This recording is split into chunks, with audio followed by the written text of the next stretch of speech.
जय माताजी मित्रों, मारी भक्ति संग्रह यूट्यूब चैनल में आपनु स्वागत छे।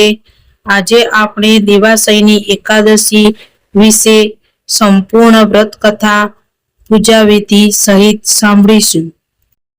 तो चालो मित्रों, आपणे देवासईनी एकादशी व्रतनी संपूर्ण विधि जाणीए।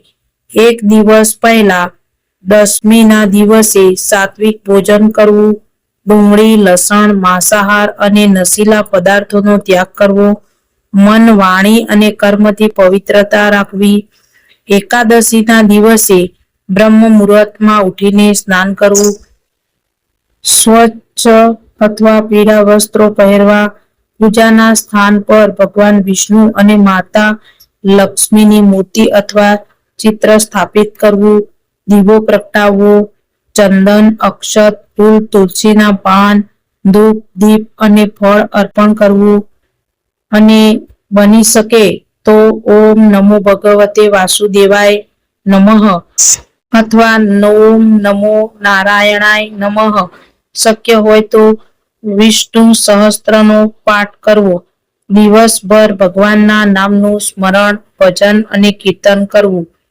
વ્રત કરવાની રીત: નિર્જળ, ફરાહાર અથવા એકટાણું પોતાની શક્તિ મુજબ કરવું। ક્રોધ, અસત્ય, નિંદા અને ખરાબ વિચારોનો ત્યાગ કરવો।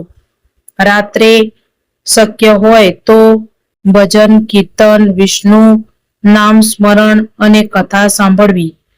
દ્વાદશીના દિવસે સ્નાન કરીને ભગવાનની પૂજા કરવી। બ્રાહ્મણ અથવા જરૂરિયાતમંદ વ્યક્તિને દાન આપવું। હવે આપણે દેવસઈની એકાદશી વ્રત કથા સાંભળીએ।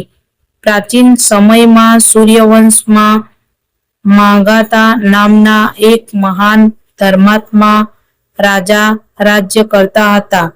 તેમની પ્રજા સુખી હતી। એક વખત રાજ્યમાં સતત 3 વર્ષ સુધી વરસાદ પડ્યો નહીં। દુષ્કાળ આવ્યો, પાક ન થયો, લોકો અને પશુઓ દુઃખી થયા।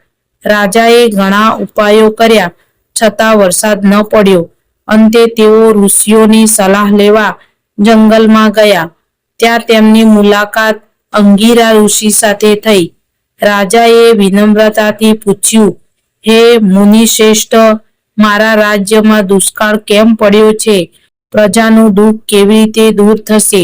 અંગિરા ઋષિએ કહ્યું કે આ યુગમાં ધર્મનું પાલન ખૂબ જરૂરી છે અને પ્રજાના કલ્યાણ માટે અષાઢ સુદ એકાદશીનું વ્રત કરવું અત્યંત શુભ મનાય છે। તેમણે જણાવ્યું કે રાજા સહિત સમગ્ર પ્રજાએ ભક્તિપૂર્વક દેવસઈની એકાદશીનું વ્રત કરવું જોઈએ। રાજા માંગાએ રાજ્યમાં સૌને વ્રત કરવા પ્રેર્યા। સૌએ ભગવાન વિષ્ણુની પૂજા કરી, ઉપવાસ રાખ્યો, ભજન કીર્તન કર્યું અને સંપૂર્ણ શ્રદ્ધાથી વ્રતનું પાલન કર્યું અને સંપૂર્ણ શ્રદ્ધા સાથે વ્રતના પુણ્ય ભાવથી ભગવાન વિષ્ણુ પ્રસન્ન થયા। થોડા જ સમયમાં મેઘોએ વરસાદ વરસવાનું શરૂ કર્યું। નદીઓ, તળાવો અને કુવાઓ પાણીથી ભરાઈ ગયા। પાક સારો થયો, પ્રજા સુખી બની અને રાજ્યમાં ફરી સમૃદ્ધિ આવી। આથી માનવામાં આવે છે કે દેવસઈની એકાદશીનું વ્રત કરવાથી ભગવાન વિષ્ણુ પ્રસન્ન થાય છે, પાપોનો નાશ થાય છે, ઘરમાં સુખ સમૃદ્ધિ આવે છે અને અંતે વૈકુંઠની પ્રાપ્તિ થાય છે। વ્રતનું મહત્વ જાણીશું। ચતુર્માસનો પ્રારંભ થાય છે। ભગવાન વિષ્ણુની વિશેષ કૃપા પ્રાપ્ત થાય છે। પાપોનો ક્ષય થાય છે। ધન, ધાન્ય, સુખ અને શાંતિની પ્રાપ્તિ થાય છે। પરિવારના કલ્યાણ અને આધ્યાત્મિક ઉન્નતિ માટે આ વ્રત અત્યંત શુભ માનવામાં આવે છે। જય શ્રી હરિ, જય લક્ષ્મી નારાયણ ભગવાનની જય।